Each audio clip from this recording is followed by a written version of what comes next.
लाल बेनिया पियर बेनिया सोना में मढ़ावल बेनिया।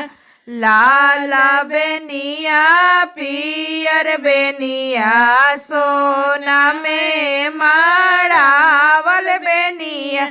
सोना में मढ़ावल बेनिया। एहो राम से हो बेनिया कर से जाताई गईले सास गरिया वे लगली सास गरिया वे लगली।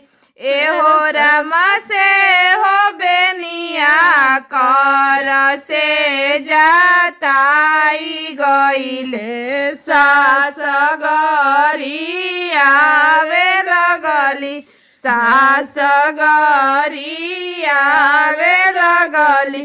जनी सासु पापा खाऊ जनी सासु भैया खाऊ जनी सासु भैया खाऊ। आहो सासु नैहर से भैया के बोलाई देबो बेनिया मांगाई देबो। आहो सासु नैहर से भैया के बोलाई देबो बेनिया मांगाई देबो। लाल बेनिया पियर बेनिया सोना में मढ़ावल बेनिया। सोना में मढ़ावल बेनिया। एहो राम से हो बेनिया कर से जाता गईले गोद गरिया वे लगली ननद गरिया वे लगली।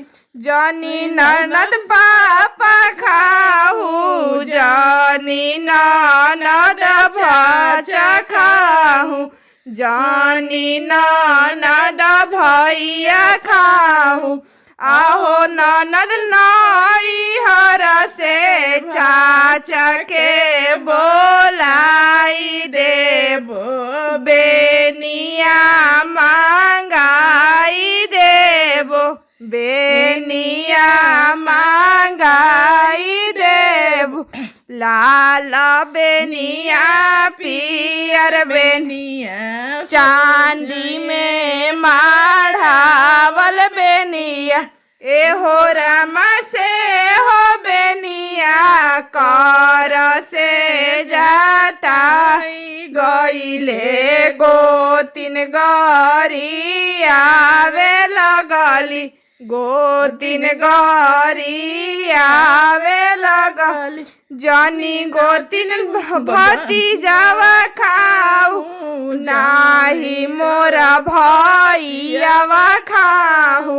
आहो गोतिन नैहर से भाई के बोलाई देबो बेनिया गढ़ाई देबो बेनिया गढ़ाई देबो। आहो गोतिन नैहर से भतीजावा बोलाई देबो बेनिया गा